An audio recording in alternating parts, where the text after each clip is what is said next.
Mais où est Charlie? Ah, le rameur des glaces. L'Everest, Le pôle Nord, l'Amazonie, les mers du Sud, Plus de 11 000 kilomètres parcourus. le Cap Horn, l'Afghanistan. le pôle Sud. Charles Edrich a réussi son pari. Un aller-retour non-stop de l'Atlantique à la rame. Où est Charlie? Charles, tu nous entends ou pas? Oui, très bien. Charles Edrich, l'aventurier Salut, Charles. navigateur de Nova. Charles, alors je remets en contexte, dans le contexte. On t'a laissé il y a une semaine tout pile. Tu partais faire un tour de France des canots. Tu étais parti pour le faire pendant 5 mois. Enfin, tu es parti pour le faire pendant 5 mois jusqu'en octobre. Une semaine après, où est-ce que tu en es exactement? Alors, je suis à Sassy-sur-Marne. Donc après 7 jours sur ce Tour de France à la rame, j'ai progressé de 110 km environ. C'est magnifique, tout se passe très bien, mais dans des conditions difficiles à cause du courant que j'ai de face depuis le début, y compris sur le canal de l'Ourcq. C'est-à-dire, c'est parce qu'il pleut beaucoup, c'est ça? Alors sur la Marne où je suis donc aujourd'hui, de toute façon il y a du courant. Et sur le canal de l'Ourcq, ça j'avais pas trop réalisé, mais en fait c'est un canal sur lequel il y a toujours un peu de courant qui varie en fonction des pluies. Et puis comme il a plu beaucoup ces derniers temps, donc il y a un fort courant, très fort courant.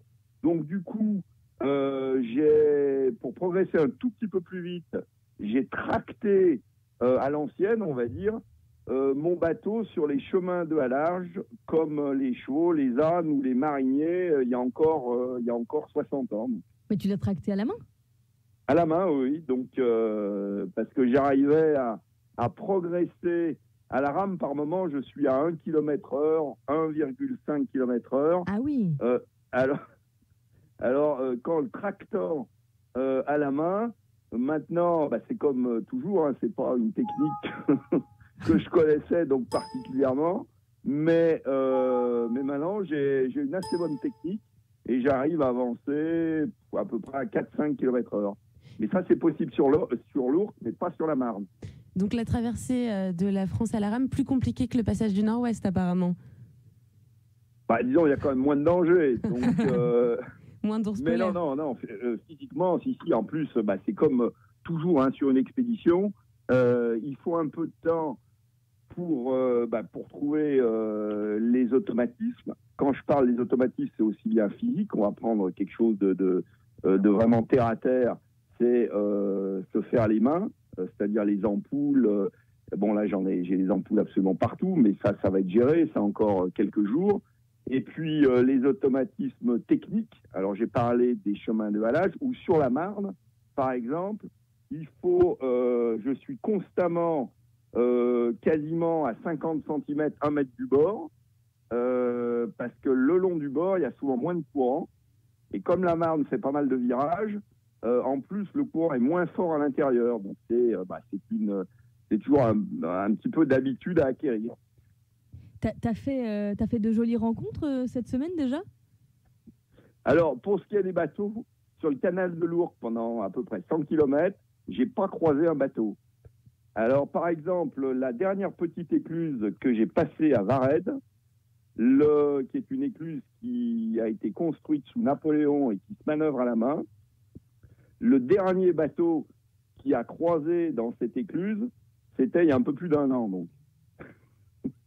Et à tel point même qu'il y avait un arbre qui était tombé en travers du canal et qui empêchait absolument de passer. Donc, je suis arrivé à me glisser dessous, mais non, il n'y a vraiment personne. Donc. Par contre, le long du bord, oui. Donc, oui, là, et comment réagissent les gens, justement, qui te voient ramer comme ça sur les canaux?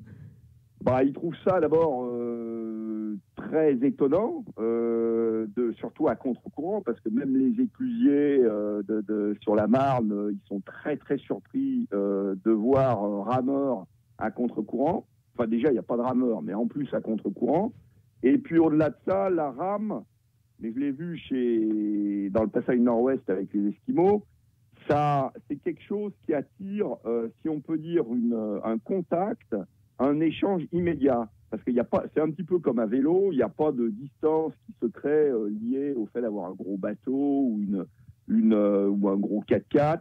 Donc là, à la rame, les gens viennent voir. Non, c'est que ça crée un contact immédiat. Alors ceci dit, au début, les 2-3 premiers jours, il pleuvait. Même hier, j'ai eu un orage terrible.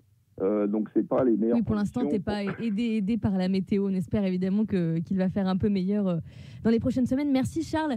On te retrouve dans 15 jours puisque la semaine prochaine on est en Suisse, mais on suit ça avec bien sûr beaucoup d'attention. À bientôt. À bientôt. Salut Charles. Au revoir. Mais où est Charlie? Réponse la semaine prochaine. Retrouvez le podcast sur novaplanet.com.